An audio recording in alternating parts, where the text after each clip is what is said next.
Well, welcome to the show. Walt, thanks for coming on. Happy to be here. I'm going to turn you up again. So just you're the representative from down in the St. George area, correct? Right, District 75, which is St. George and some of the smaller towns up to Enterprise, Pine Valley Mountain, that area. Nice. How long have you been representing the people, Mr. Brooks? This will be my fifth year. Congratulations. Yeah, thanks. 5 years. Yeah. That's a lot of campaigning. Well, it's actually turned out to be better than I thought. I'm not really a politician. I've never been in politics before this. I just felt like I should run, and in my work, I had a position where I could kind of get away for a little bit. And so I tried it. I didn't think I would win at all, but I won. And I said, what do I do now? And it's been a lot better. There's a lot of good people up there who are really trying to do what they feel is the right thing. And it's been a pleasure to work with them. So what's your outside of politics job? I have a small software company here in St. George. So we Okay. specialize in when people deliver pharmaceuticals, particularly when you sign for it.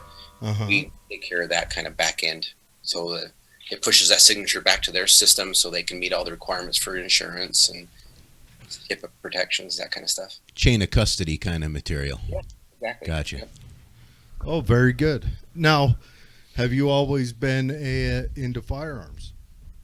Yeah, absolutely. When I grew up down here, geez, we were smaller than Cedar City at the time. We had less than 10,000 people, and shooting bunnies was something we did for fun. And I always went to the big deer hunt with my family, and I had a gun since I was little, as long as I can remember. Mm. My dad would never let me have a BB gun. He said you'd hurt people, so I got a 22. You're not controlled with a BB gun. That's what he said. Yeah, he's right. He's right. You need to learn it proper and right out the gate. Yep. So you've put forth a bill that eliminates the need to have a concealed carry permit to concealed carry, correct? That's correct. It actually took me a while to get my hands around this whole thing. I have my concealed weapon permit, and when people brought the idea of constitutional carry to me, I went back and looked at why. Why do we even have a permit? What's the reasons? Is it helping people? And everything that I looked up showed that it didn't really benefit anybody. Unless you look at sites that people who don't like guns, then they have lots of data that shows that guns are terrible and bad. And if you look at sites that people love guns, then it's the best thing since sliced bread, to get rid of it. And so I went to FBI crime statistics, tons and tons of studies, but one that was done just recently that did the 30 years of study was the Journal of the College of American Surgeons. And they have no bias. They're just trying to figure out how they can reduce gun violence, gun accidents, gun crime, just injuries. And they basically concluded over studying 30 years of data that the concealed weapons permit does not reduce gun accidents and gun crime. He says, legislators, if you're going to try to find a policy to help, put your efforts somewhere else. And now that we have 19 states that have a version of concealed carry, we have plenty of data. We're not just hoping that it will be good. We know what is going to happen because of these other states. And states like Montana have made it easier. Idaho changed their level from 21 down to 18. North Dakota just changed. It used to be just for North Dakota citizens. Now it's for all citizens. So they're starting to see that it really is a good data policy. So I don't really see it as a Democrat issue or a Republican issue. It's just good data. And it points that we should be supporting and trusting law-abiding citizens. And that's, if you read the bill, you notice at the end, it just basically says if you're 21 years of age and you're a law-abiding citizen, you have your constitutional right to carry a gun. And the data supports it. And what that would mean, that means if you're not carrying any criminal injunctions or pending injunctions, that would eliminate the ability, or if you're out at a bar drinking or, Correct. doing something that would put you in a prohibited status, then you can carry concealed. And another little bit of throwback that probably doesn't get a lot of attention about concealed weapons is, think of yourself down at the store. Now, I'm a permit holder. Erik's a permit holder. Dave, did you get yours yet? So mine expired, and I just never felt the need to really abide by it anymore. Well, Dave is a lapsed member of the church. I need to bring him back into the fold. But what if you're out shopping? I mean, right here, there's 3 people who are probably in that store concealed carrying anyway. And to make that concealed carry more accessible, it takes away a little bit of the shock value, because you will, up here in Tooele, see people open carry in the big box stores. And if they can tuck that under and do it legally, it takes a little bit of that shock value away. Yeah, one of the things I mentioned when I talk to people who are a little nervous around guns is, in Utah, you can conceal carry in your home, on your property, in your car. You can open carry. But now, if you just covered that with your jacket, you're breaking the law. Mm-hmm. And so this allows people that would normally open carry, I believe, to conceal it and actually reduce more guns that are visible out in public, being sensitive to those that are, not familiar with guns. It allows us to be gentlemen. That's right. What were you going to say, Erik? Just to my understanding, as far as open carry goes, unless a private property is prohibiting it, you can pretty well open carry. It's almost like Constitution carry anyway. Yeah. So to any folks that feel uncomfortable about Constitution carry, it's kind of something we already have. It's just a matter of, can you conceal it or not?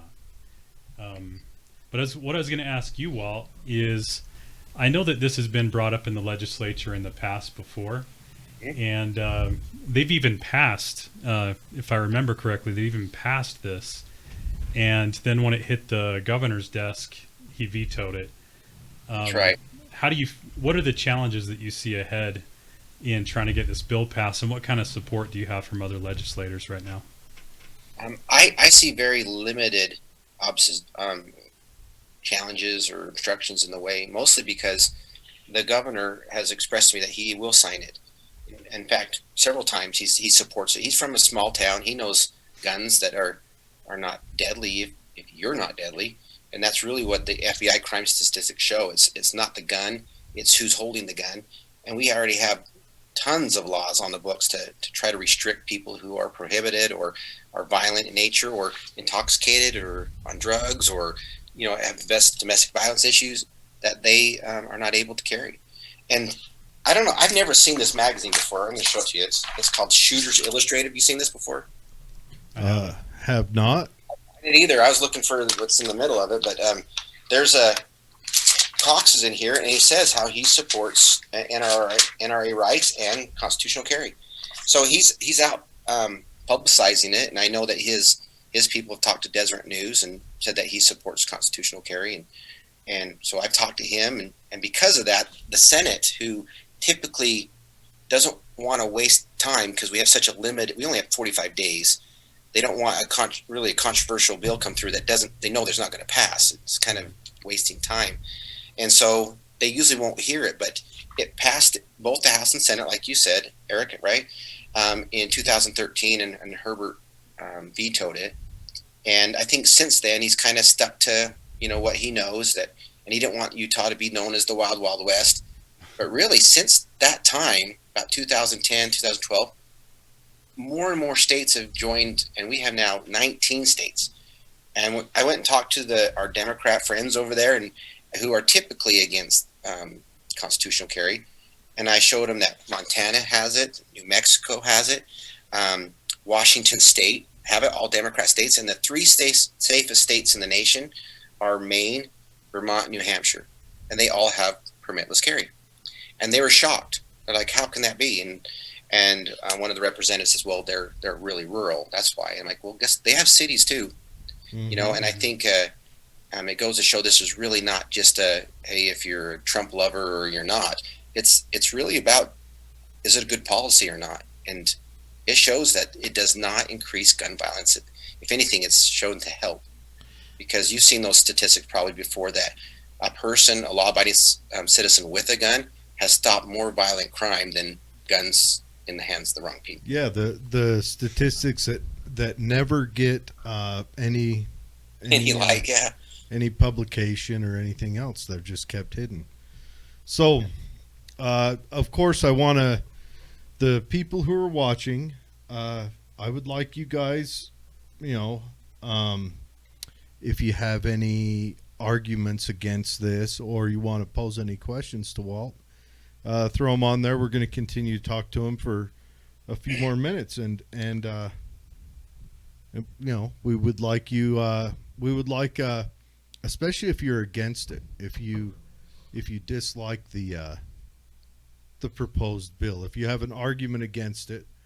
Who was it that wrote that book? What was that guy's name who wrote that book about gun control? He's a doctor.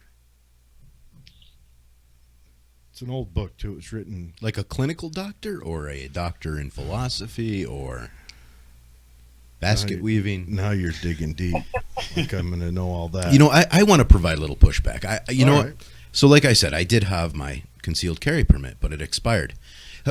I support the public learning about weapons before they put them on their hip. Why not have a bill that says, look, all right, you did your class, why should it expire? What if the permit just didn't expire, but at least you got the training to initially carry?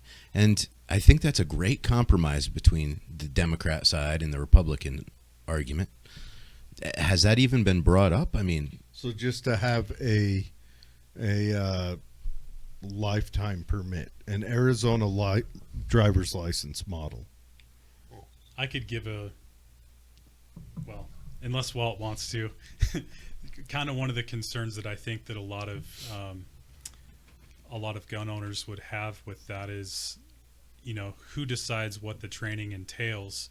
So, if at some point they wanted to make it difficult to carry at all, they could just have the training be something that's extremely difficult to pass, and that could impede on people being able to carry. So, because I've kind of heard that argument in the past, and it does carry merit, because I think that there are people out there that probably aren't practiced enough that really shouldn't be carrying, and it would be nice to have some sort of base level training for them to be able to go through. But at the same time, we live in a free country, and there's risks that come with that. And that was one of my big arguments against when they wanted to have everyone have a psychological test before they could buy a firearm. yeah, who gets to determine you're a whack? Yeah. I know I'd fail. Who reads that test? Who determines it? And how honest is that person? Yeah. Well, my position on that really is, I've only had a couple of people say, why don't you extend the concealed weapon permit from 5 to 10 years? So first of all, we're not doing anything with the concealed weapon permit. It's remaining the same that it is now. Because there are people that travel outside the state. You'll need a concealed weapon permit to go to Colorado or to Wyoming. Even though Wyoming has constitutional carry, it's only for their citizens. Yeah. So you will still need it. So I think the concealed weapon permit's great. It saves me $7 for every time I go buy a gun in a little bit of time, so I don't have to get the background check. But the reality is, what is the principle behind the Constitution and the Second Amendment? And that is, we are a free people, and the great thing about being a free people doesn't mean that you're exempt from mistakes. If someone has a gun and they discharge it improperly, they're held accountable. Yeah. So we need to get back, I think, to more of, we don't need to mandate and regulate people for their safety or their health. We need to let people be responsible for their actions. And if I carry a gun and I brandish it, well, guess what? I'm going to be responsible for my actions, because that's illegal. If I shoot somebody because I'm afraid and I find out it was really a 7-year-old, then guess what? I'm going to be held accountable for my actions. And no amount of laws are going to keep me from doing something different than that. So if someone gets a gun, I think they're responsible for getting trained properly. Because I took the concealed weapons permit class, and it did not teach me much of anything on how to use a gun, but more of what to do if I discharge it improperly, and the legalities that come behind it. So I'm talking with a few other legislators, because we do hear the pushback from some Democrats that say we need a mandatory training because you could kill people with a car and we require a driver's license. I'm like, well, that's great, but you don't have a constitutional right to drive a car where you do to carry a gun. So I think that's a little different. But I True, agree that we and- need to have training. And also, So- guns aren't known for driving through houses. You Well, know? I guess people would say you can shoot through a house, but Oh, you sure could, but back to the training aspect, though, which I said, all right, I agree with you that I think that providing training would be wonderful.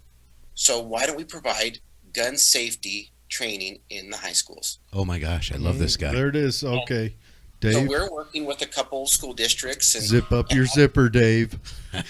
and Utah's already put into place that you can use gun training under the outdoor recreational aspect, which is in PE. So now, and we're not seeing Iowa. I did some research and I found that Texas and Iowa, particularly, they make it mandatory. You have to take firearm safety in middle school, and you get your hunter safety when you're done. And That's awesome, and they should do that. I honestly think that they should start introducing it in elementary school. I'm talking a kindergartner. That kindergartner learns how to render that weapon safe. exactly, we talked about that as well. That if you're 7 years old, you should be able to know how to safely put a gun away. So they're not staring down the chamber to see if there's bullets in it or something like that. But the part in the high school is like, if someone want to take it, not mandatory, they can take and get a half of a credit or the half semester for the gun safety. And we'd put other things in there too. One of the programs I really liked is called QPR Gatekeepers. It's how to recognize people who are struggling with suicide or suicide tendencies. So their peers can recognize their other friends, that they start saying things that, hey, and I know how to report this properly. I'm not tattling on them. I'm helping them. And then they know how to use a pistol, a shotgun, a rifle. And at the end of that course, then they can also get their hunter safety. And then the rest of the semester, they take a PE class. Oh, And now great! we have So now provided- you're saying you're going to flood the mountains with hunters? I'm already 3 years out. Well, Hey, you can I know just, what you mean. Hey, I waited 14 years to get my bull tag, so I know what you mean. Yeah. But You could just add it I to- really think it would be helpful for kids to be able to take a hunter safety type course, so they know how to use a gun, especially if they are in a position where they came across one, and they don't just scream and run the other direction. You may have seen this. I saw in a magazine in New York where a guy was squatting over the ditch because there was a 22 shell there. It was a live ammo, and he was protecting all the citizens around that they wouldn't hurt by this 22 ammo. I'm like, I got 22 shells rolling around in my truck. What is this? I wish that guy would have saw my childhood, because you'd commonly see me out in the street stuffing them into straws and throwing the straw up in the air. I know it's unsafe. so how about you just add it to maturation day? So it's just safety Oh, in general, right? There you go. Or put it There you on go. square dancing class. That was my argument. Yeah. Square dancing. Square dancing with guns. Do they still do the square dancing? Is that Where still- I grew up, it was a big deal. I mean, there was like a whole week or a week and a half of square dancing. Wow. I never got picked to do-si-do, but whatever.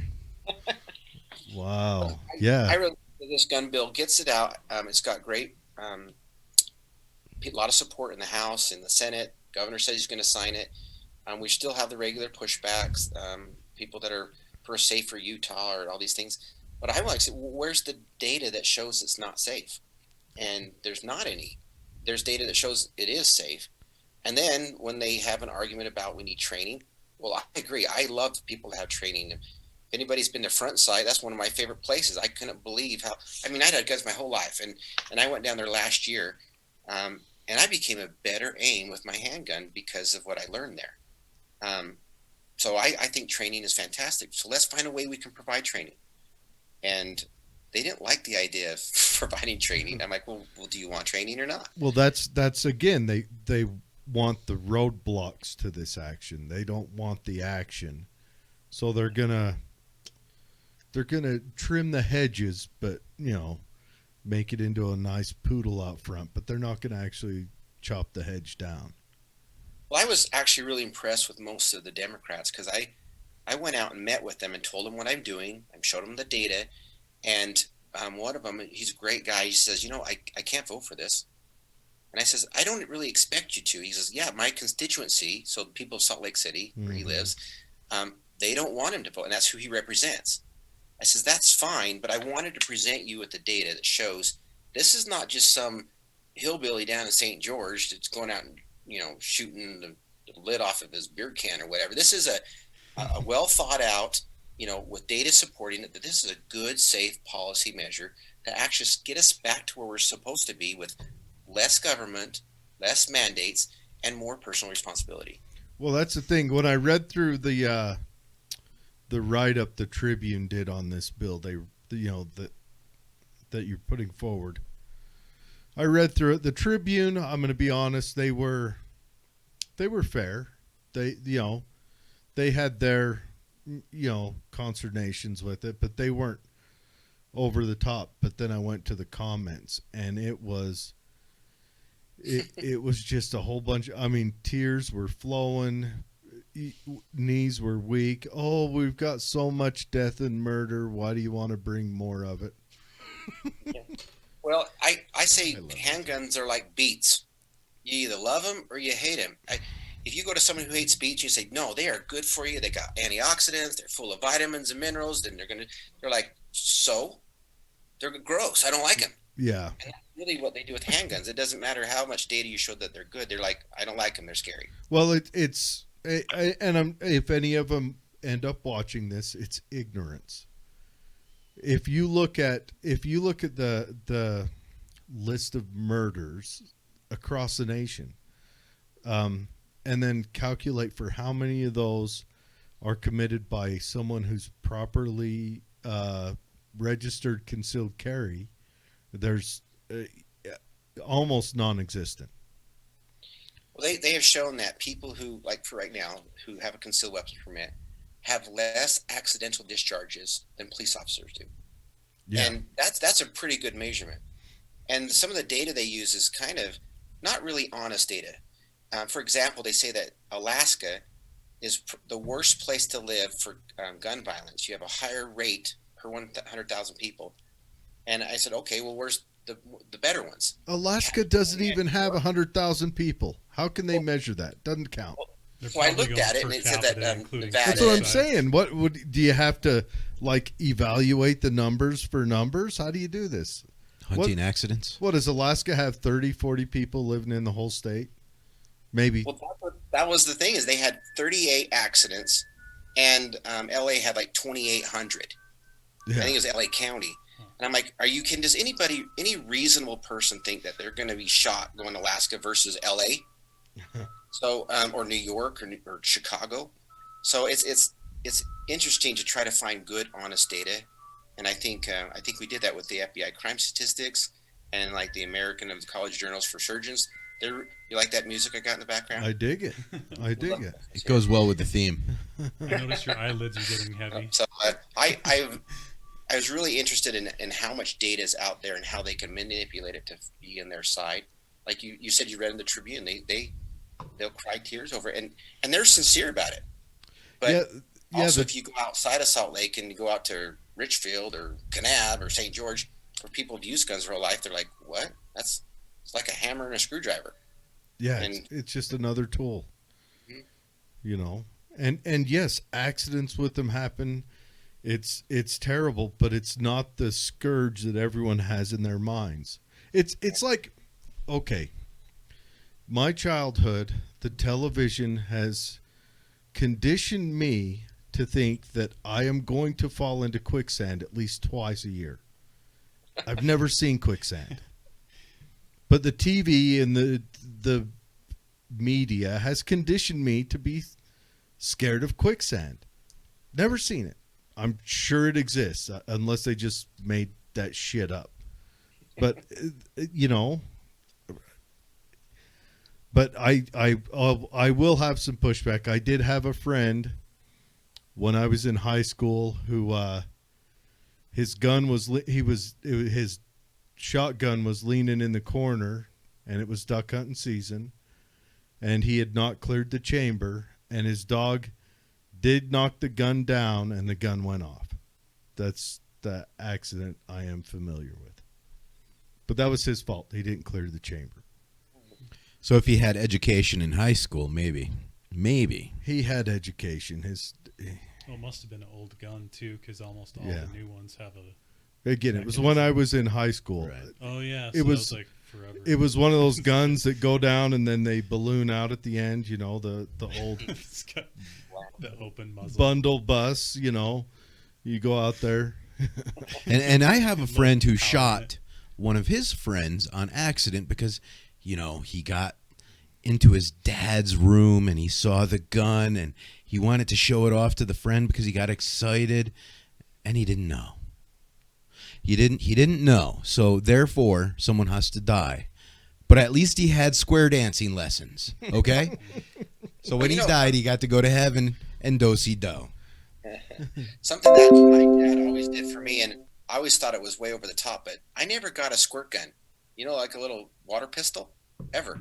We had to make what they're called water weenies. Do you remember what those are? Where they got surgical tubing and you put a little Oh, ball yeah. cap, Yeah. and we used that spray. And I was like, Dad, why can't we have a gun? And he's like, you don't point guns at people. You don't point guns at things Yeah. you don't want to die. It's not a toy. This isn't a toy, and yeah, no, And so- that's. I respect your with dad. Toys, he wouldn't let me use them. So when I got my first Nerf gun when I was married, I was pretty excited, But he taught me something I thought was really important. He ingrained it in me that you don't point this at anything that you don't want to die. Like even if you're in your basement or you're outside, you're looking through a scope of your deer rifle, and you see the kid on the bike across the street. You don't do that just Mhm. because it can be has the potential to be a dangerous weapon. Well, it's And just so like I would hunting. just around it all the time, not to point guns at people. Yeah, just like hunting, you don't use the scope to verify antlers. You use something separate from the weapon system. Yeah. So I really think that this is going to pass pretty easily because the legislature's seen it a ton of times. This in 2013, they seen it again. I think a couple times after that. When you are familiar enough, even with bills, you see it, you understand it. You don't have to dig and dive through all the minutia again. So it seems that from the response I've been getting is pretty good, both in the Senate and the House, and it's really nice to have Governor Cox that understands guns are just that, another tool, and they're a constitutional right. I think we forget about really the basis of freedom, and part of the freedom is responsibility. I mean, freedom doesn't mean you're not liable for your mistakes. You are liable for your mistakes, whether it's, cussing at a big old guy that's bigger than you and he punches you in the mouth, or, or carrying a gun or whatever it may be. And I think we need to kind of start focusing more on what we are as American people. That's good. Yeah, I agree completely. And I heard that there's also a similar bill that is listed right behind yours. So Yeah. if they turn yours down, there's another one coming in right behind it. And his is good. That's Corey Malloy. He's a representative out of Provo. And it's basically saying that if we're in a state of emergency, then the requirement for a concealed weapons permit to conceal carry is not required. So basically, mine makes it every day is during the state of emergency. Yours legitimizes it. His is if the governor puts us in a state of emergency. Then I personally think that they're going to have the exact same pushback, because you think of someone who doesn't like guns. Do they think you should have a gun during a state of emergency? No, that was a lot of. and they're going to shoot anybody. So That's when most of the comments that got negative, that got hysterical, were technically on the state of the emergency part.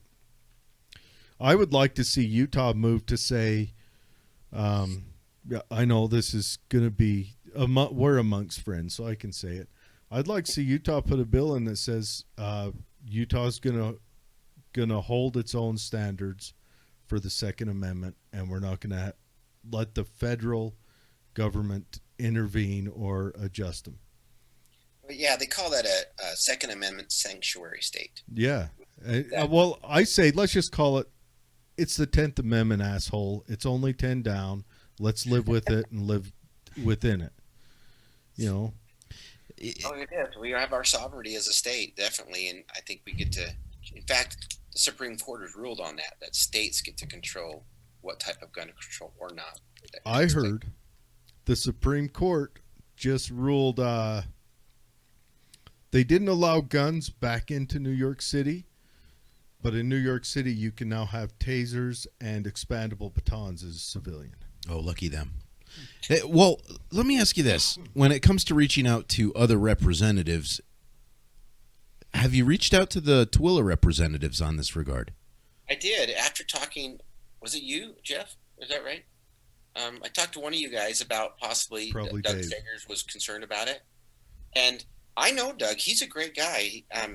He's takes his time to think through the situation and make sure that it's good policy. It doesn't jump on any bandwagon. And so I saw him on Wednesday and briefly talked to him about it. And he's like, "Well, that sounds great. Send me the data."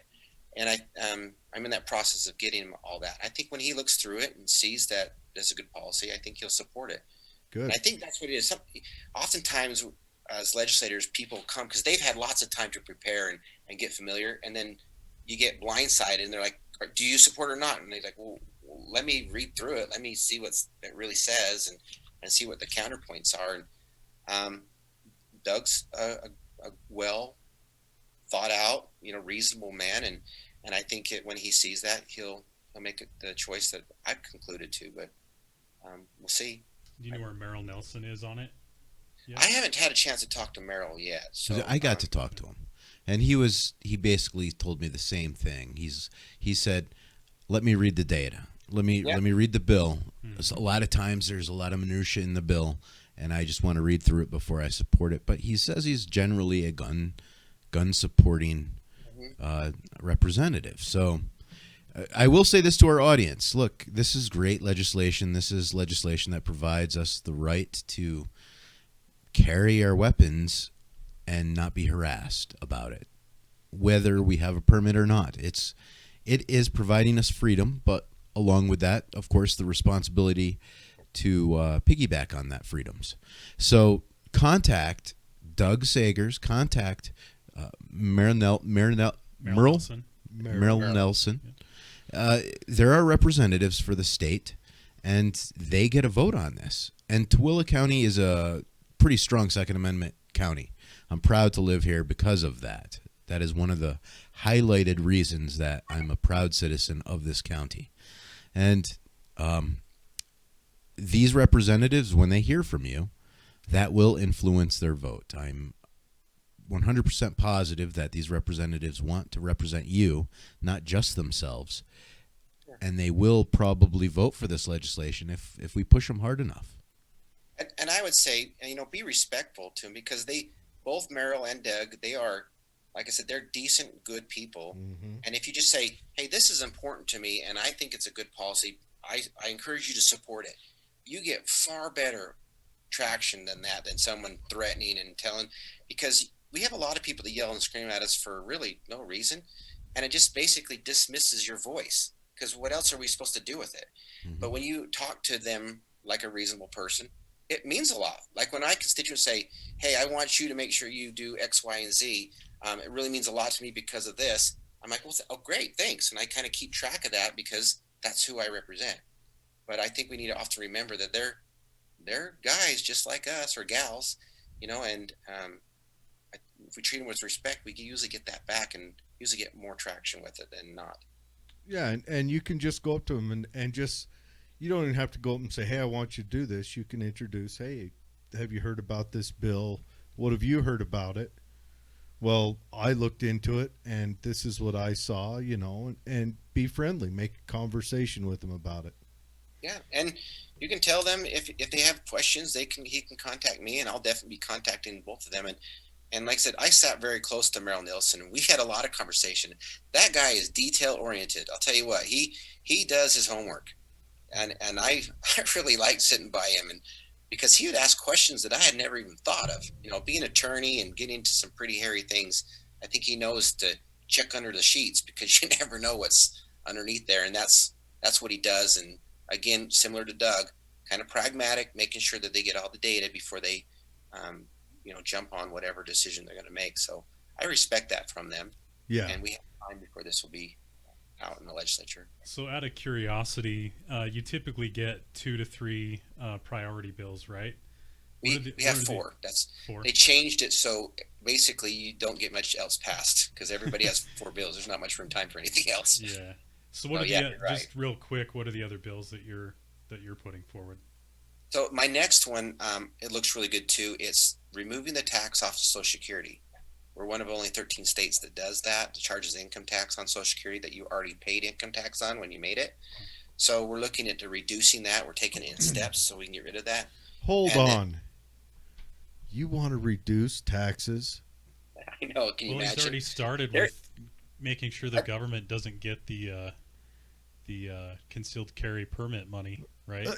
Twice we're going to reduce taxes. We're gonna go back. I think This is anarchy. This is.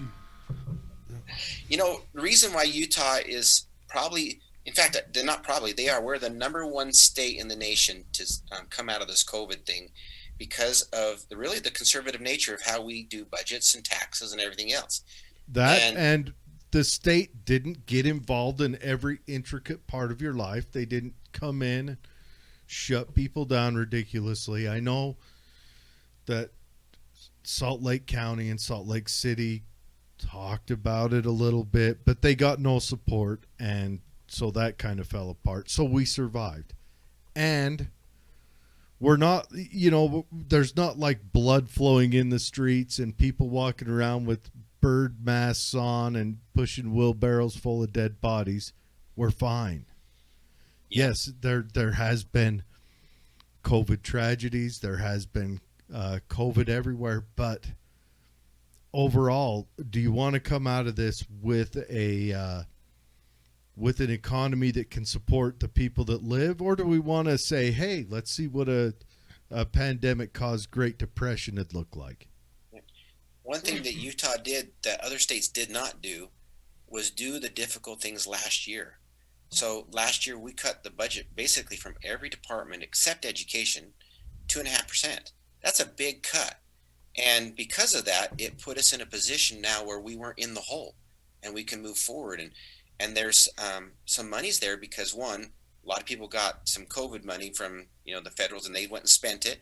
And guess what that pays for? There's some tax on there and it comes back. So now we can do things that move forward without raising tax. In fact, lowering taxes. There's going to be, you watch this legislature this year, they're going to do some pretty good things. But I've been working on this Social Security tax bill for 4 years. And before me, Representative Westwood out of Cedar City been running it before that. And I think we're going to get this through this year. Lowering taxes.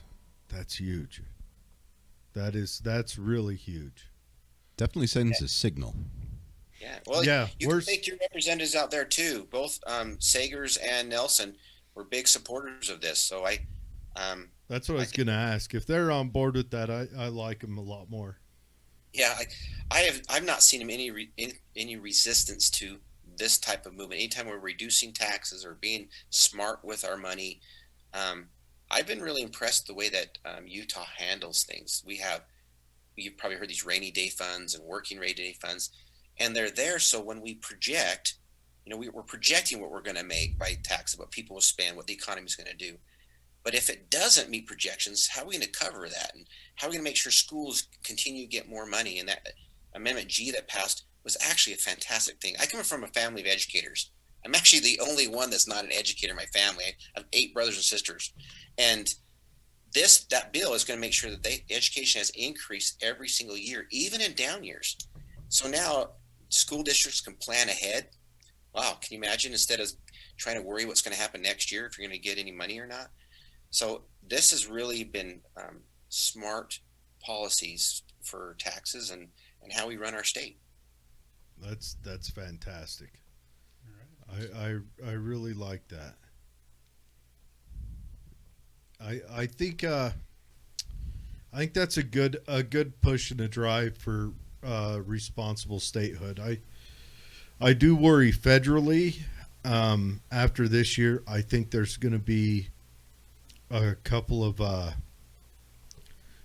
bluer states that are going to demand some rescuing, and I do believe that the incoming government is going to give into that, and I think we're going to end up federally sending quite a bit of money out west and northeast.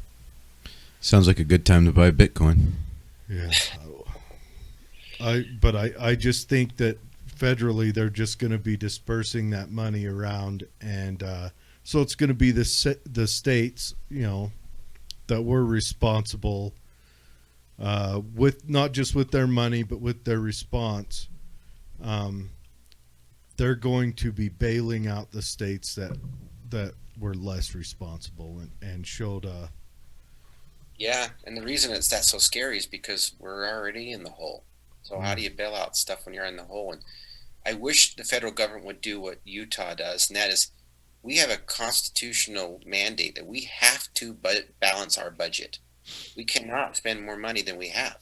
I do believe that was probably in the Constitution in the beginning, and I don't know if it was erased minute one, or if it was erased if they let the ink dry. Just the first time they ran out of Yeah. money, they were like, It might have been when I don't want to call it whiteout because parchment's a little yellow, but yellow out was probably invented then.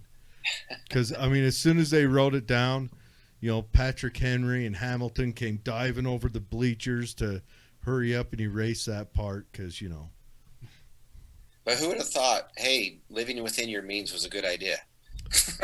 Like what every other person has to do in the world. everybody who, yeah. I don't know, but thank you so much for coming on. I really dig it. Do you guys have any more questions? I will say this: I will have a lot of respect for Governor Cox if he backs Walt's bill and allows this to go through. I know there's been a lot of hostility towards Governor Cox for just being kind of on the liberal side, but I don't know. This kind of really makes his. It puts him in a whole new light for me if he's going to support this. One thing that I'll say in positive Cox, he's been easy to work with.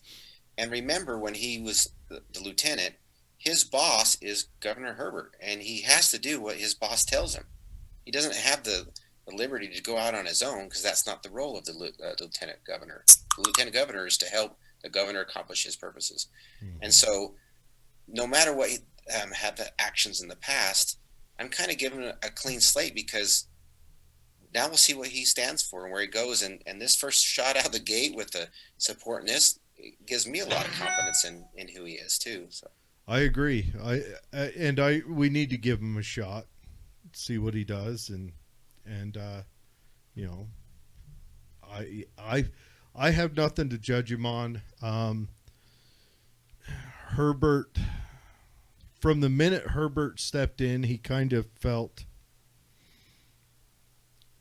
I don't know. It always felt like he was trying to be he was trying to match legislation to some of the more populous states. It seemed like a lot, and he had a lot of I don't know. Maybe he got a pat on the back from someone whenever it happened. So it seemed like he jumped on a lot of those legislations and ignored a lot of the ones that were a little more subdued and conservative. I don't have a lot of experience exactly because back in his earlier days, I think he was probably what we would think as a good, solid conservative governor. But governors have a lot of power. They're their own branch, and but they're supposed to execute the law, not create law. And it seems to me that there's some animosity between the legislative branch and the executive branch because instead of executing what the legislature, which is the voice of the people, create in law and make sure that happens, he's finding ways to do things that he thinks is the right way. And he feels like he's justified in doing that. Personally, I feel like it's an overstretch of his authority to do that. And So there is some talk about what we need to do in the legislature to make sure that the executive branch is contained more. They're their own branch. They have a lot of power. They're supposed to be separate, and there's supposed to be some contention between the two. But I was really happy that Governor Cox took the time to come meet with the legislature and says, listen, we're trying to make Utah a good place. So let's have a little more collaboration instead of trying to fight each other. And when we understand our roles, where the voice of the people create the law, they manage the budget, and the executive branch executes that, I think we can see, well, what are your goals as a governor? And if the voice of the people agree with that in the legislature, we can make good things happen. And personally, government does not create wealth. It's the people that create wealth. Yeah. And the people that create innovation. And so we need to do all we can to always lean that way more than the government side. And will this be the second politician I've said this to? Government only succeeds at one thing, and that's turning gold into shit. well, I can tell you they don't create wealth, that's for sure. But, yeah, sometimes they try. That's what they do. The government steps in and just. But anyways, so far I like the cut of your jib. I like what you got going on. So if you can pass this by 60%, it's veto proof anyway, right? Yeah, if we can get 2/3, so that's 50 in the House and 19 in the Senate, 15 in the Senate. It's veto proof, but like I said, Cox has been really good about it, saying he support it, and he's not the kind of guy on something that this big, and he's already got his voice out there that I think he's going to go back on. And his lieutenant governor, Deidre Henderson, she's great, and she's very conservative minded, and so I've really appreciated working with her for the last few years. She's been remarkable. Awesome. So I don't anticipate any problems with the executive branch. I'll tell you, maybe left-leaning colleagues. One thing I've noticed is since starting this show, I've met a couple of our representatives here in the state, and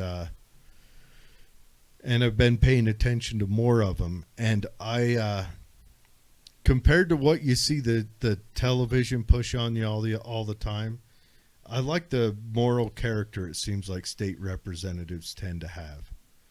They just seem to have more moral character and more honesty and forthrightness, and that's even including the other side, the Democrats and the liberal side. It just seems like there's just a lot more character in the state representatives. Well, that's exactly what surprised me the very most, because we see on TV, especially federally, the demon Democrats, and and I went to the state capitol, and our Democrats, they are good people, and they're honest, and they really believe that those policies are better. They're kinder, they're nicer. And I'll tell you, in the legislature, if you lie, if you don't tell the truth, you all of a sudden have no credibility. It is so busy and it goes so fast. You have to be honest with your colleagues or you won't get anywhere. It's probably the exact opposite in Washington. What's that? It's probably the exact opposite in Washington. I think you're right. They probably giggle at you and call you noob or whatever else, whatever other words they have for you. They probably tease you like a kick me piece of paper goes on your back if you're honest. Probably. Well, think in the federal level how many representatives there are. There is a ton. In Utah, we have 75, and that's still a lot. But it's enough where you really have to rely on your colleagues, because we each are over committees. That means if I'm in the business and labor committee, I'm not in the human services or some other committee. So you have to go talk to them, say, all right, what is the meat and the potatoes did you discuss on this bill? I read it, but what did you find out, the caveats, the little concerns? And they tell you, and if the sponsor gives you misinformation and you find out later, do you think that sponsor is going to get anywhere next time? So it's not worth it. And I found that our Democrat colleagues, they've been great. They've been great to work with, even though we differ, sometimes vastly differ, but we still are respectful and understand, and then we move on to the next topic and we get some stuff done. And so I voted no a lot on some of their bills. They vote no a lot on my bills, but I trust them. Well, I've noticed too that the more local government gets, the less issues there are that are bipartisan. It seems like there's a lot of things that you can get on the same page with each other on the more local you get.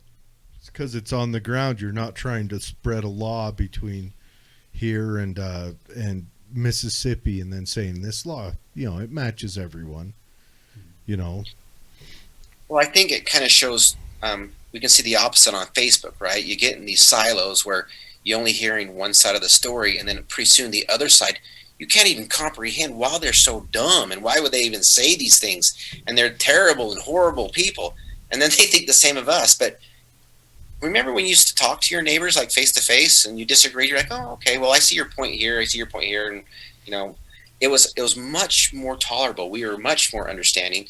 Even though we disagreed, we recognized that there was still portions that we did like and could see their point, even though we didn't quite go along with it. And I think having some relationships in the house where you're talking to, Karen Kwan, we came in together at the same time, and I go talk to her. We have vastly different ideas, but I can listen to her and she'll listen to me, and we can kind of get some understanding back and forth. And so it's not this really contrast of good and evil or right and left. It's okay, well, I see where you're coming from, you see where I'm coming from, and we have to kind of help also support where our constituents are, because I can guarantee you the constituents in St. George and Enterprise are way different than West Valley and Salt Lake City. Yeah, and I've learned to respect them for that very purpose too. That's part of our system. Is those people have a voice too. So now we need to put a sign coming up I-15 when you come out of the gorge in St. George that says, "Don't vote from California because that's why you moved here." So just to remind them. I thought you're supposed to put up a sign that says, "You're still in California, keep going." There you go. We have to be a resident for 10 years before we can register to vote. Yeah, yeah. Matter of fact, we'll let your grandchildren vote after we've educated them. Anyway, I shouldn't say that. Actually, there's a study out I just read last week. It was a study done in Texas, and they're finding the people who move from California vote conservative. The ones that leave, they vote. Even if they left California as a Democrat, they swap parties or swap ideology. And it's the ones you got to watch out for are their kids. They're the ones that once they turn it around, they revert back to the mean. But the fight of progressivism, this is going to be a constant fight where the youth is going to push us forward. And I just hope that somehow through all that we can keep I think the idea behind that is we've got to figure out how to keep pounding some kind of moral and character value into them, so even if they do go that way, they at least do it honestly. Sure. Yeah, I believe that. So what do we got to do to get this 2A protected state status? That's a good question. I think we first need to get some of these gun bills passed to show that this is something that's important to us. So you're thinking, 6-month plan, 8 months?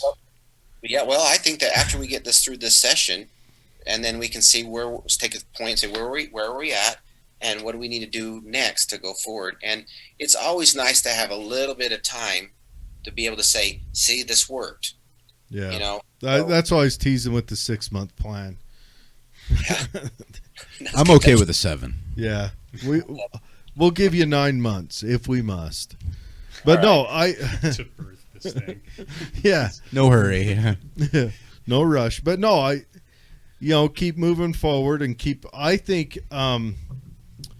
in all avenues, ideally, if we push the 10th Amendment forward in every avenue. Like if the state of Utah wants to figure out how to do a Medicaid for all, that's fine, but I'd rather see the state of Utah do that, not something like that spread over a whole nation. I'd rather it's somewhere we can control it, we can monitor it, we can figure it out. Even though the nice thing is Utah is an example in a lot of categories, because we are poised to in such a great spot because of the conservative nature. I used to tell people, like, Donald Trump was not a Republican. I mean, no. You go back and look at, he was always with the Democrats, but he's a problem solver. And so guess what solutions usually solve the problem? They're usually conservative in nature. Well- don't spend more than you make, make good decisions that give a good output or a good return. Those type of things is what we need to look at. And so Utah is a good spot. And I think by being in that spot, we can kind of be a beacon to some of those states around us to imitate what we're doing, which is typically conservative in nature. Yeah. Yeah, and I mean, we're pretty lucky where we only have kind of, well, Arizona's kind of in the same boat as us, and surprisingly, Idaho up around Boise, that place is it doesn't get any bluer. I mean, that's like Portland East. It's rough up there. Prettiest women on earth, but it's rough. But we're pretty lucky where even our most I don't know, even our most Democrat area or most contentious with the rest of the state area is still rather mild compared to what a lot of other places deal with. And I really think that's just because the nature of the people that are there, they still think and look out for their neighbor. Mm-hmm. No matter where you go in Utah, you go down to the worst parts of, I'm just going to pick any city, West Valley or Kearns or wherever. I don't know. I don't know. That's But, not Utah anymore once you get there. Yes, but they're still good people. No Mhm. matter they are concerned about their neighbors, and if you go back into some of these places like New York or LA, that is not the case because they're worried that everybody's trying to hurt them, and so they keep to themselves. And there's obviously good people wherever you go, but it seems like everywhere in Utah, we kind of have this motto of taking care of your neighbor a little bit. And our large city is still spread out and kind of small town feel. Correct. Yeah, that's Which- really good. We're not piled on top of each other just quite yet. Yeah, people don't get as expendable when they're not living right on top of each other. Yep. Well, I appreciate you guys letting me to come on. Hey, anytime. Thank you. And you're welcome back anytime. Just shoot us a message. We'll bring you back on and we will we'll chat about the outcome, or we'll chat about the after this one passes, we'll chat about, what you got planned for the next step. I think that's a great plan. Let's Yeah. After this gets through, let's hook up again and we'll see what the next steps are. Let's do it. Definite. Let's do it. That'd be great. Thank you very much. Thank you. You have You guys a have a wonderful good night. night. Yeah. All right. So, there we go. We do have someone in our corner that actually can cast a vote. It feels good to actually hear that, yeah, man. especially the idea of educating our youth in Uh, something other than square dance. I think that's one of the next steps that needs to be taken up is we need to, well, I mean, if you're a parent, you need to take that upon yourself also. I'm not a big proponent in leaving it up to the school to teach that. I taught my son very young, you start out with teaching them where to point the muzzle, how to clear the weapon, how to ensure it's clear, all that stuff. Now, we're going to move on with Erik. Erik is Erik owns a business, runs a business, and he's got a savvy mind. And I just kind of wanted to, ask him, is there any vacuums that you see or any ideas around for a young entrepreneur here in the county that he might be able to fill, he or she might be able to fill? Is there any needs? Well, I think that one of the most important things to be thinking about right now, if you want to start a business, is, looking at the current state of our economy here in Utah, in Tooele County. The pandemic has brought on a lot of interesting challenges that businesses, some of them are struggling to survive, and some of them are really thriving under a lot of the things that have been going on. I actually talked with a couple people from the Tooele County Council and just kind of asked them what they felt about the outlook of things. And something that was quite interesting to me was that this past year, they actually have made more in tax revenues than they have prior from businesses. Mm-hmm. And so while there have been some businesses struggling, what they're finding is they think that a lot people are staying closer to home, and where a lot of that money used to get pushed more towards Salt Lake County, people are spending here and doing a lot more business here locally, which is really neat to be able to have that. So the opportunity's out there, but it's just, are you going into the right field? And I think that there's a couple things you can do if you're interested in starting a business. I was kind of tossing around some ideas at one point, quite a while back, but the Utah State Extension out here had they might still have the program. I hope they do, but it's an entrepreneur program that you can take, and basically you can take your business idea and go to this course, and they'll help kind of map out how you apply for a loan, how you put together a business plan, and stuff like that. Now, that's something that I think, if the college is still teaching that, that is the best class you could take. Well, it was complimentary. It's something that they were doing to just try to help facilitate, opportunity for people to start businesses. So, and that information was invaluable, for me. But, and then also, Jared Hamner, who he's on the Tooele County Council, but he's also on the Chamber of Commerce. Mm-hmm. And I think that talking with him or people on the Chamber of Commerce gets you a really good idea of, if somebody's running a similar business or if they're in a similar market segment. Ask them questions about whatever business you're passionate about. Is this the type of market that would facilitate what you're looking to do?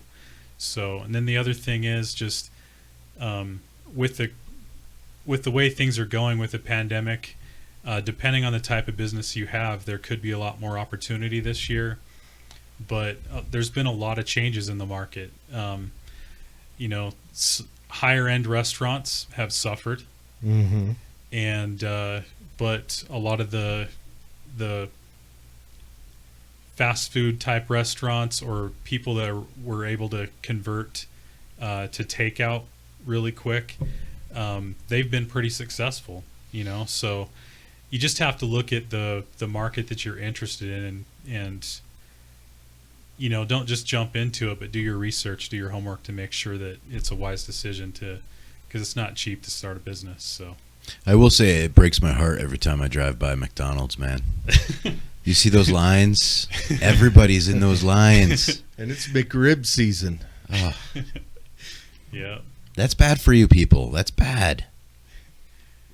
I love the little taco stands, though. Those little taco stands are flourishing. oh yeah, Yeah, those are great. I've heard a couple delicious. ideas. Someone talked about opening up not a restaurant, but a kitchen where you come in and you buy.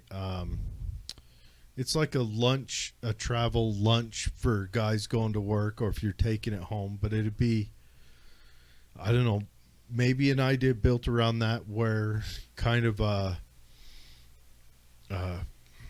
home cooked meal thing where they just swing in on their way home from work and grab it for their family, and Brown bag to go or something like that. yeah, kind of brown, but it's maybe you don't have a menu per se. You just have this is the dinner for tonight. How many servings do you have? Mm-hmm. Like the ladies out in Rush Valley. Out in Rush Valley, that big house out there. A couple ladies on it. They had just a little convenience store out there, but you go there at 6:00 at night and you could order dinner, and it was whatever they cooked that day. Mm-hmm. It might be spaghetti or I don't know, tomato soup, whatever, but you sat down and ate, and it was good food, but there wasn't a choice. You just got what they made. It was like eating at mom's house. It's a very European style of business. I remember one time, I'll go into my story time here. So me and my wife, we supported the one of the Liberland events, and we ended up in Croatia, and one of the locals brought us to a Croatian restaurant. This was supposed to be the authentic Croatian restaurant of the town. The town's name was Veridazin. There was a beautiful castle, and it was kind of medieval-like. And the restaurant had two menus, or two items on their menu. You had horse or duck.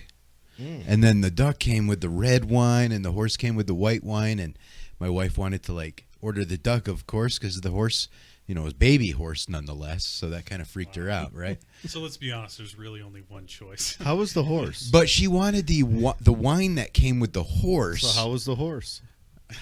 I didn't eat the horse. I couldn't eat a horse, of course. No, I couldn't do it. But the duck was amazing. I'm But there, that style, that business model, that fit that local area, and it worked for them. Well, I mean, just because the horse seems unnatural to us doesn't mean it's not normal. I'll tell you what happened. I bet you it's good. They're trying to get rid of this crappy wine, so they were like, all right, if you get the duck, you have to take this wine. So, and they just knew that they would push that wine, right? But it was funny. We were the only ones in the restaurant that night, but they would not budge on shifting the side orders. It was kind of entertaining. But Nice. yeah, I don't know. It's not a bad idea. A home cooked meal here in Tooele, hard to come by. Something like that. And there's, I'm just gonna think locally. There's a couple of shop spaces open. There is.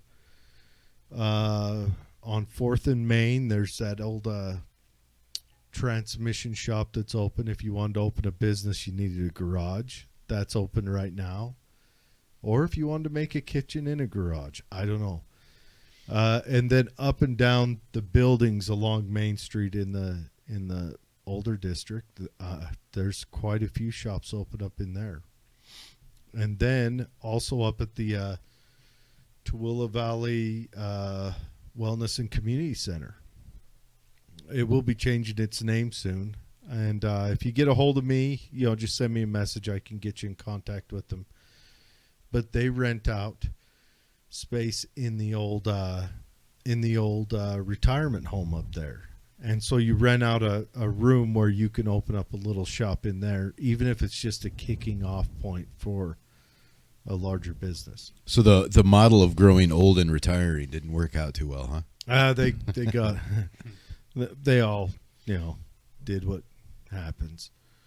Actually, they moved the old folks home to quite a nice place down there by Overlake. Nice. That and the haunted house right next door might have. I don't know. I don't know if that added to the old folks home or not. But yeah, there's a couple businesses, but it's a good idea, Erik. Find your way into the Chamber of Commerce meetings and get to know the guys there. Get a feel for what's going on. See how they're doing. Are you a member of the Chamber of Commerce? I'm not personally. The business that I manage is the Best Western in North Salt Lake, and so I deal primarily in the Davis County area. So I do get involved there and everything, but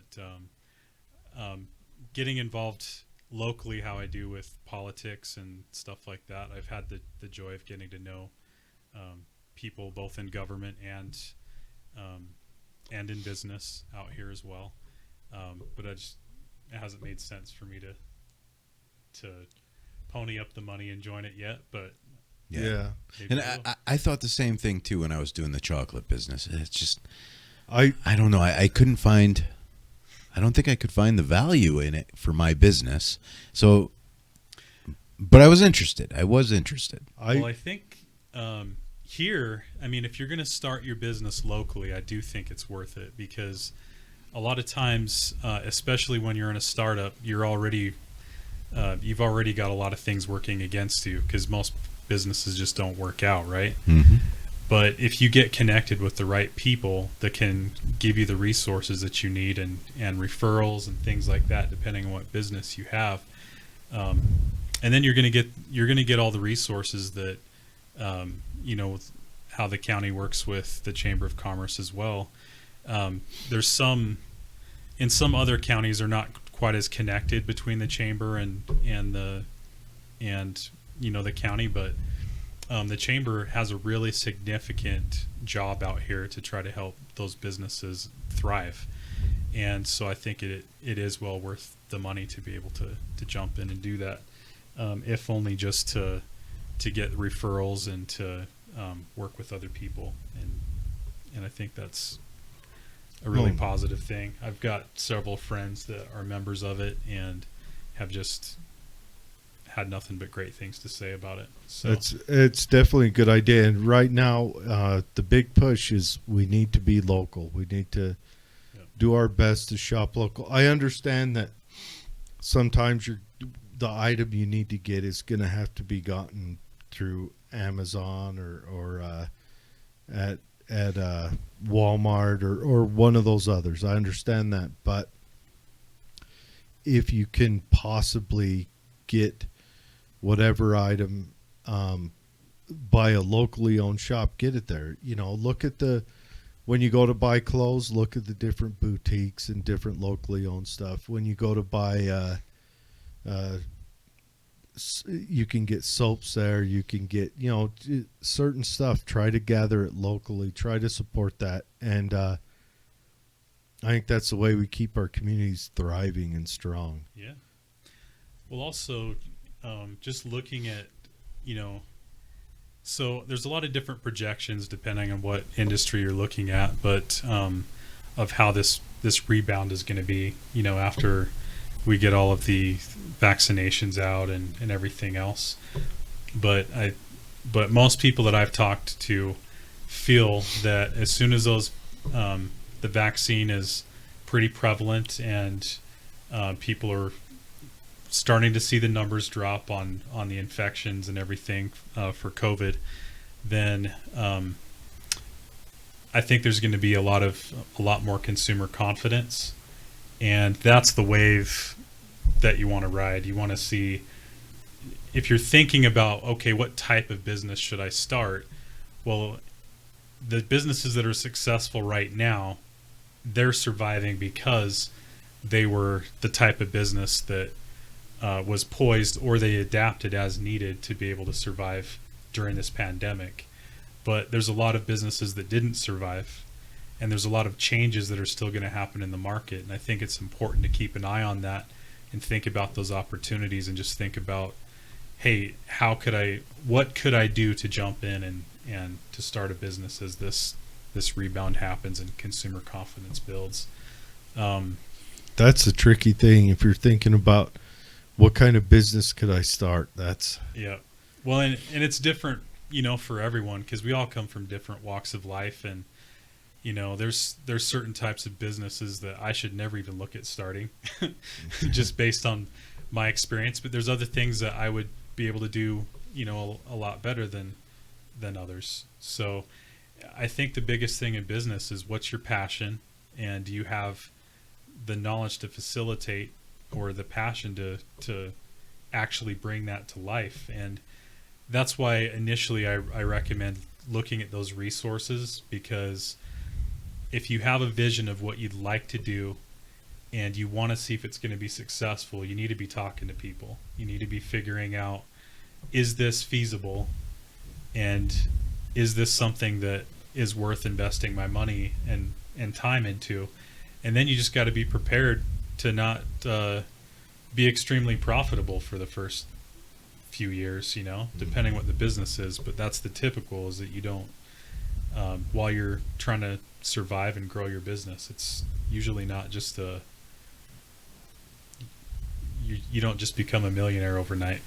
So, yeah, that's the common thread through all of that is you live lean for a while until you build a customer base, till people know you and trust you and seek you out. Well, the reason why I say passion, though, is because starting a business is a really stressing thing. Even so, I manage a business, and that's very stressing. But it's that passion that pushes you through those days that are just really difficult. And if you're just focused on money and you're not really doing something that you're passionate about, it's those days that are going to defeat you, and it's those days that are going to cause your business to fail. So just think of things that you know you're passionate about, and when you're not making money, when profits are down, can you still do that thing and feel good about what you're doing? So, Yeah. Well, I think we're about to close this meeting up. I haven't seen any questions come across, but if you guys have questions or thoughts about a business, send them out. You can put them on the happy hour page. You can send them to any one of the three of us. Erik's a knowledgeable guy. I tell bad jokes, and Dave knows Bitcoin and chocolate. So I think we got all the bases covered. Dave, Dave brought down some chocolate for Christmas, and I tried hanging on to it. He made I should have told him to bring another one down. But it was a dark chocolate with a caramel center. And, Oh, you got the caramel center, huh? Yeah, I did. Okay, that was a good one. These? Yeah, Yes. He has a fancy setup that like a vacuum. It sucks the chocolate and does. I don't know what it does. Really? The looks vacuum cool. chamber sucks all the oxygen. It actually brings, excuse me, the air pressure. Dave also is dying of lung infliction that he caught out at work. Well, no, kind of, yes. Okay. He's right, actually. Yeah. All right. Burn pit syndrome. It's a real thing. Right. You don't get any disability rating for it in the military, but you get fantastic lung infection opportunities. You were in the Air Force. You never had to. Yeah, Had whatever. to run the 50-gallon drums of diesel. I stirred more shit than anyway. But yes, what were we talking about? We were talking about the chocolate. Your Making factory. chocolatiering business Yeah. that you were starting. It's pretty neat. That's one day I ought to have him. We ought to take this Vacuum stuff chamber. over and record him making it. But the ones that we got this year was a Utah design. So it was the state of Utah. Said Utah running vertical down it, and it was a dark chocolate, like 65%. Bring it up on the Facebook page. There's a Your State of Chocolate Facebook page that shows some fantastic pictures.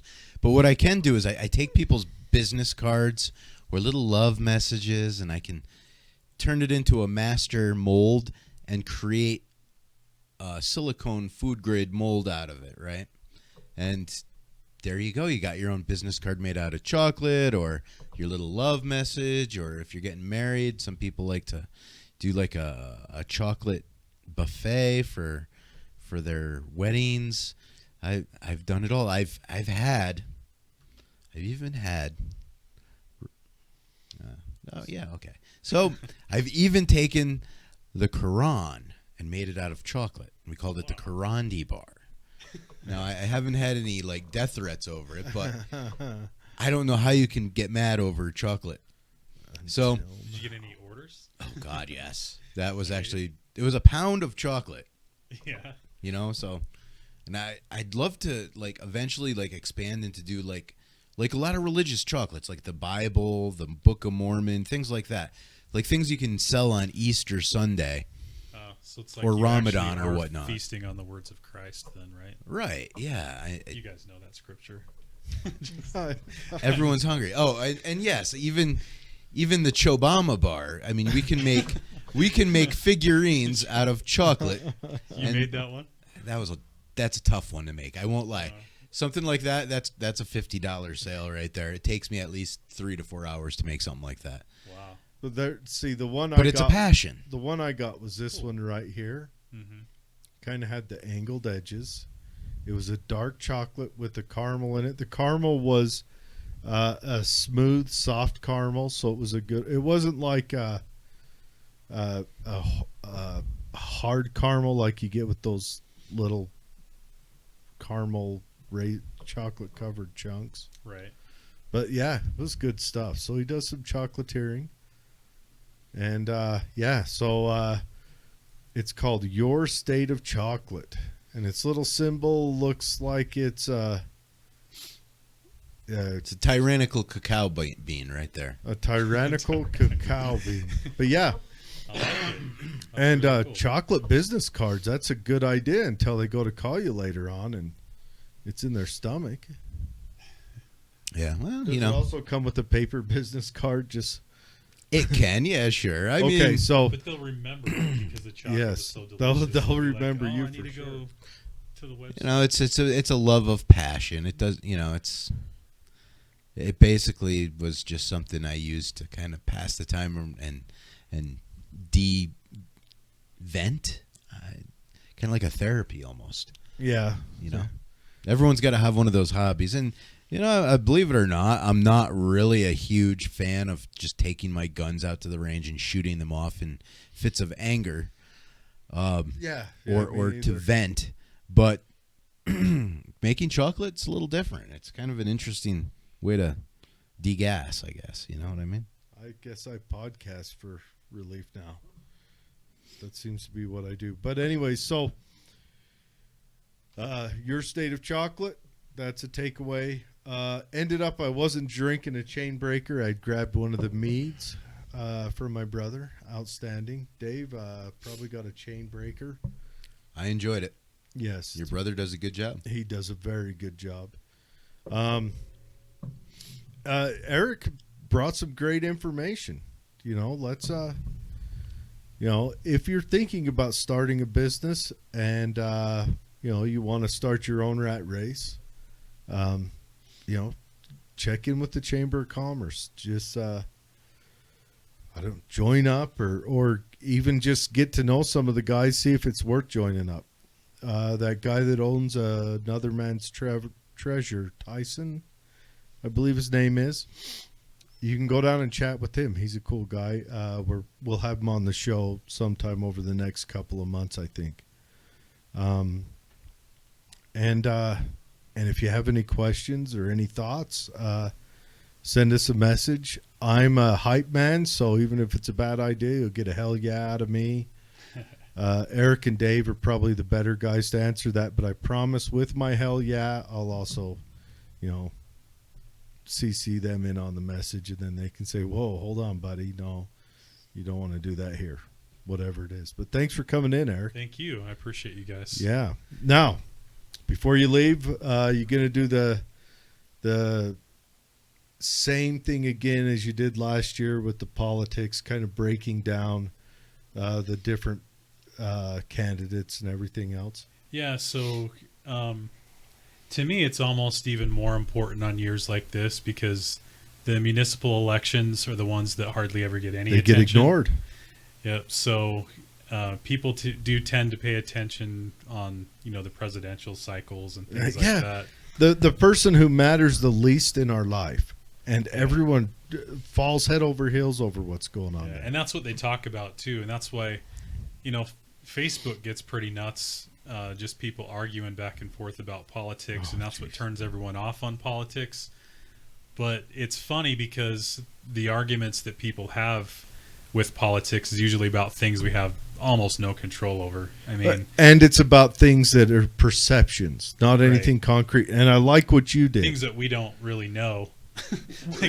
We only know either third hand or whatever we heard on TV or I heard news. I heard Joe Biden saw a ghost once, so there you just go. Throwing it out. But no, I like what you did because you broke down their actual stances on stuff that's verifiable, and you broke it down to where you click on the candidate and it opened up who they were and what they had, what their history is and what they kind of ran on. And I like that. It was a clear way to look and see. So if someone had to vote, they could, check on it right then and there. Right. A lot of the different amendments that we have to vote on as constituents in Tooele County, I always get a lot of questions from people like, what do you think of this? What do you think of that? Mm-hmm. Wouldn't it be nice if we could just have you in on the show? We do like a recorded session on each one. And when people want to learn about it, you don't have to ask me. You just click on it. Boom. There it is. We just talk about it. We present it, give our opinions. Yeah. Then there you go. You just have to listen to it. You don't even have to read it because there's a lot of reading Sounds involved. like Dave signed you up for some more work. On which which amendment we support. Mm-hmm. Yeah. But then people So if it who has don't three, like they're us like, would "Oh, that know one's got to. 3 thumbs." They would know to go against us. There you go. Yeah. So you could make a Yeah. choice. Now, granted, you guys are both more on the Republican side of conservatism, and I am a non-voting. I don't believe in the religion of the state, but I am ethically a conservative person. I believe in keeping your morals high and all that stuff, and more of the libertine ideas, I guess, on some things. But I think they could get a good mix. We just have to get, I don't know, Corey in here or something to. Jeff, we'll get Jeff Sanders. Yeah. He can be our Democrat.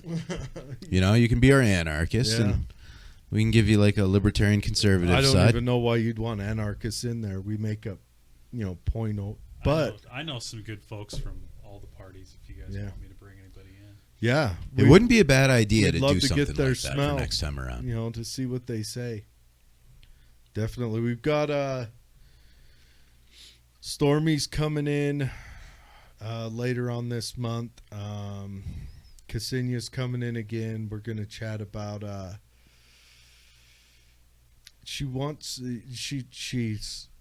We're going to be chatting about a Jacobin article she shared. I want to know. I understand the rhetoric around helping everybody and nobody should be in poverty, but I want to know how that actually looks in their mind. And it's just yeah, I don't know. It's kind of interesting to think about. In the Constitution, I think the justification in the Constitution, we're looking to protect life, liberty, and property, right? mm-hmm. So, when we set up a government, we're looking to facilitate a group effort of sorts. And so, to what level do we expect our government to protect life? And so, I do understand having compassion and having programs that, help facilitate the protection of life. But where we all differ is where's that line? It's kind of like Does it preserving mean, a like- species. What's that?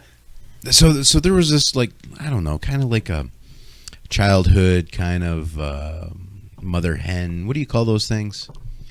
Fables, maybe? Oh, okay. Fairy tales. Kind of like words of wisdom from the elders when you're young. But how much time would you spend underneath a cliff catching lemmings if the lemmings kept climbing the cliff to jump off again? Yeah. I mean, what obligation do you as a citizen have to catch those lemmings just to preserve their existence? Yeah. Like, how much of my life should I dedicate to catching lemmings on the bottom of a hill if they keep deciding to jump off? Well, here's the thing, too, is, and that's a really good point that you bring up, and to kind of facilitate that in the discussion a little bit is when I think of government, we've got all the way from federal government where everything's very centralized power. Any policies that get passed are over the whole nation, right? And then the more local that government gets, I feel I'm very much, I call it a localist. I'm a localist Republican because I think that the closer you get to home with those policies and things like that, we have a better way of being able to facilitate trying out different things. And if something doesn't work, it's easier to change because we can go knock on our neighbor's door that's our representative and tell them what we think, right? Not just that, Not but not saying go knock on their doors, but you can get a just- melting pot of ideas. Maybe Right. maybe the city next door yeah. has a plan meeting an objective you're trying to meet. Well, that's the funny thing too. I don't understand. So we have 50 states. Even if you're talking the level of state government, you could have 50 different experiments going on at the same time on many different things. Yep. Instead of just cookie cuttering all these policies. So That's why. that's the why thing that like, aggravates me the most about the federal government. And then, and it's funny they call it the federal government, but it ignores federalism. yeah, Which, for people who don't know, federalism means multiple different designs coming together to kind of essentially all it was kind of, we're going to come together in defense. yeah, We're going to come together to, to manage trade together, with Europe. Well, didn't that get twisted around, huh? Well, tariffs do that. Look up the moral tariff one day, guys. yeah. Jessica had an outstanding idea. Maybe the wrapper could be the business info. Boom. Well, all right. Let me explain how that business card, that chocolate business card works. So you have the outer box, Uh-huh. and it's got the transparency in the front, but in the back, you can actually put a business card on there. Okay. So you eat your business card. You had a great idea, Jessica. He's ignoring it, Jessica. I am for it. No, But I already bought the boxes. that's all right. Jessica was ready to invest. And She was ready to now invest. Now she's going to invest in my business. Just buy Bitcoin, Jessica. Trust me. But yeah, no, I am a negative rights person. I like negative rights. Negative rights are rights that I do not have to take from someone else. They're rights I can provide myself. I can either purchase them or they're innate to my right of speech. It's innate to me. I may not be very smart, but I can mumble. My right of self-defense is one that I have to maximize, I have to invest in. Positive rights are rights I have to take from someone else. And when you have we'll continue to talk about a Medicare for all. That's a positive right, because not only do you have to take the money to pay for it from your friends and neighbors, but then you also have to take time from a doctor, a nurse, and all that. And how do you boil that down to make sure that's equalized? Because there's a little town way out west called Callio that has, I don't know, 5 houses in it, and it's 2 hours west of here. It's 2 hours east of southeast and southwest between here and Wendover, on a shit road. How do you're gonna take the resources from them to provide this, but how do they get equal care? Do we then force a doctor to go live out there amongst these 10 houses like a prairie doctor, or how do we guarantee that? And that's where I have a question, where if you're going to strip someone of something to provide something, yet they can't receive what's provided that they've been stripped for. But if you do it on a smaller level, boil it down to the county or whatever else, I think we can more easily figure something out. Or I feel a little less abrasive them being taxed on a state or a county level than on a federal level for that. I think that those are good. Those are really good points. I think that the way that they should look at all policy is first look at it from the perspective of, okay, is this something that a person could take care of on their own? If the answer is no, then you look at it from the perspective, okay, is this something that a family could take care of on their own? Charity. Is this something that a neighborhood could take care of on their own? Is this something that a city could take care of on their own? Or a town? church, or we forget about organization. We forget healthcare was provided up until, what was it, about the 1940 when healthcare was wrapped into your job, because they put They put pay caps on the people, on jobs. They put a pay cap, did, as a part of the Great Society. Is that the part where like government turns something into gold? Yeah, they turned it into gold. So what they did is so that jobs could compete for personnel, they started adding insurance in. Well, up until that point, you know, the Rotary Club and all that, you drive into a town, you'd see a Rotary Club sign. That was advertisement saying, we're civilization, we have a Rotary Club, which means we have a doctor that we pay for that takes care of the whole community. Mm-hmm. And the average price of that would have been, you know, for every person. The last time I looked or read about it, the average price was $48 a year per person involved in the Rotary Club. And not only did it take care of the people in the club, but if they had an elderly neighbor lady, they would sick the doctor on her, you know, go over and give her a checkup. Mm-hmm.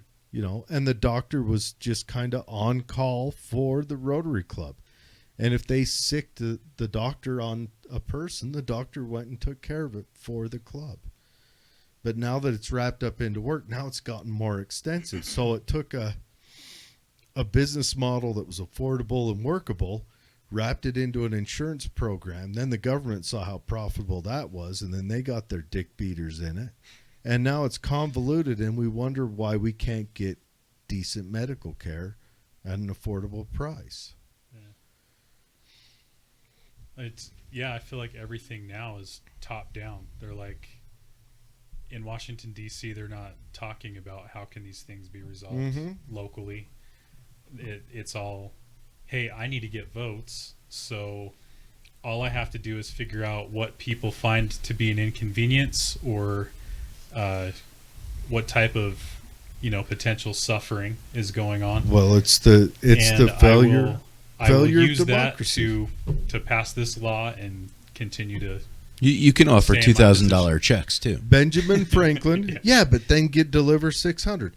Benjamin Franklin called it. He says you got a republic if you can keep it, and the reason he said that was republics have always been warned that you can have democracy is the means of initiating the republic. They're two different things. I know people confuse that.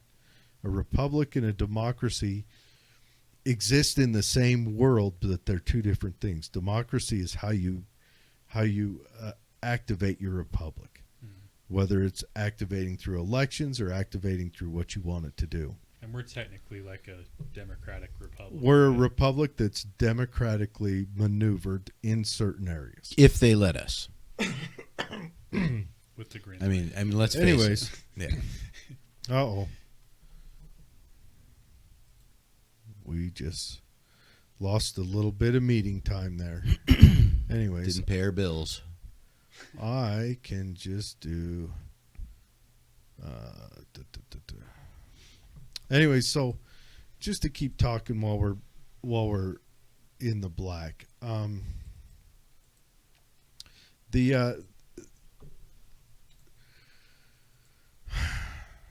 gotta set up the camera, but the reason he said if you can keep it is because democracies only last until people decide that why is that looking so close? We are zoomed in like crazy. Anyways, that democracies only last as long as they only last until people vote to take away from other people, till they vote to make themselves rich. Yeah, that's a whole show in and of itself too. It is. I mean, because it's funny, we talk about we look at some of these big businesses and whatnot. We're saying, well, the rich, like on the conservative side, people will say like, well, the rich earned their way there and they shouldn't have to pay a larger amount of taxes or anything like that. But we also live in an economy today that a lot of these corporations are basically taking control of the political side as well. Well, and so it's not as simple as the political let's side. not take from this guy and give to this guy. It's more like, okay, this person is using their money and power for influence. The term is protectionism, and that's what Republicans are famous for. Corporatocracy. Well, the Civil War was initiated through a lot of protectionist tariffs. That's what the moral tariff was. Well, it's a funny thing too is Republicans get labeled synonymously with corporatism all the time, but a lot of those companies are not those companies all conservative companies. They all support Democrats right now. Yeah. All of them. I mean, if you look at where all the money comes from to the politicians in Washington, D.C., you get a really clear view that corporatism is very much a thing for both parties, even though they might have different companies feeding them, but it's, I don't know. Our society has become so complicated, and I think that it's a lot of it's due to over-regulating things. And government getting involved. Well, yeah. Jessica says, my job takes $700 a pay period for health insurance for her and her family. She has, how many kids you got at home still, 3 kids still? Little girl, 2 boys. And she has to meet a $10K deductible. How did it get to this? It started out, Jessica, in the Great Society, they put a pay freeze on, and companies still wanted to compete for the best employees. Most of these companies were white-collar jobs that wanted to compete. It wasn't like the guys digging ditches. People were out running for them because, hell, I can dig a ditch. No one's running for me. But it was more the white-collar tie guys.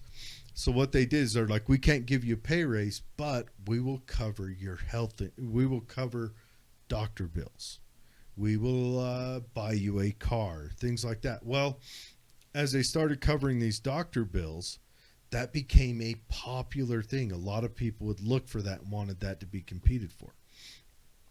So all the businesses got involved with that for mostly their white-collar managerial staff. Everyone else still kind of stayed under the charity or no, I shouldn't say charity, but the Rotary model, the Lions Club, the Moose Lodge, all those places had, it was a club you would join, and it was a community club, and you would go there, you'd buy your insurance through there, you'd buy car insurance. It started being offered there. The initial insurance was sold on farms for if you had a bad year. And what that was 10 farmers would get together, open up a savings account. They'd all throw a little money in. And if one of the farmers had a rough year, they would, all the farmers go in and meet and say, yeah, Billy or, old McDonald down the road is having a hard time with that damn dog. Let's make him straight through this savings account. And then he will throw in a little extra next year to make up for what he took. But that's how the insurance worked. But nowadays, so we fast forward, you get to Nixon. Nixon started, he's when the government really dove into insurances. Before that, insurances were kind of more of a private market, and they were more affordable back then. Nixon dove in, a Republican, but he dove in. That was a way to kind of buy off votes, saying, look, I've got this great deal. I'm going to get the government involved with this. We're going to make sure it's pushed out everywhere and everyone gets it and everything else. It's kind of how he bought off votes. Remember, Nixon ran California. He took the whole damn state. I mean, the hippies were voting for that bastard. And so he promised that. So that's when the government really got involved with insurance. Now we're going to fast forward. Insurance has been a competitive argument in politics ever since then. Obama came in. He made not only that insurance is definitely tied into the government, but you have to have it. So he gave insurance companies a monopoly. He made them an ultimate power that you have to take on. All of our insurances. My insurance tripled when he did that. Tripled. It went from, I don't know, whatever it was a month. I think my co-pays, it was me and my son at the time, like 110. It tripled it. it just swooped in, and my insurance overnight, the prices changed. And the doctors, if you know any doctors, ask them how it was. They had to send all of their medical support staff off to school. Some of those schools took months, 3 hours a day learning how to manage that. So that's what happens when the government got involved, is they had to recode everything. But it wasn't going to go up a single dime, just so you know. And no one lost their doctors. Yeah. And But that's, it would have gone up 10 times as much. Imagine what it would have done. And I'm not knocking Obama. I'm not. Yes, he lied, but Bush lied, and other Bush lied, and Clinton lied. They're gonna lie. Presidents are dog shit. I don't know why people are in a big up in arms about a president. You should honestly give a shit about your mayor. That's a person that has a huge effect. Your county commissioners, your governor, your legislatures. Your neighbor's bishop means more to you than the goddamn president. They're just, all they do is burn your money. Anyway, sorry. Did that answer your question for you, Jessica? I know that was a long history walk from a trained ape. Good. But yeah, I think we'll close this meeting down now. Good 2-hour show. That's why they call it the happy hour, right? Yeah, the happy 2 hour. I hope everyone had a good beverage tonight. I ended up drinking a mead. I thought it would be a chain breaker. Dave got the chain breaker, but I dig the mead as well. My brother's got a new mead on tap, so we'll be trying that out next week. I guess his new one's a little stronger. We'll see. Hopefully it quenches your thirst when you watch us drink. Yeah, but yeah. Any questions or thoughts on starting a business, whatever else, please reach out. If you have any comments on the non-permit concealed carry or constitutional carry thoughts, send them our way. We'd love to field them. We'd love to get them up to our representatives and let them read through them. If they're negative, I can deposit them in the round bin. I burn it every 2 weeks. If they're positive, I'll hand deliver. I'm just kidding. I'll deliver the negatives as well. 3 weeks late after the vote's done. No. But anyways, thanks for joining us, everyone. Have a good night. Thanks, guys. Hey, thank you, Eric.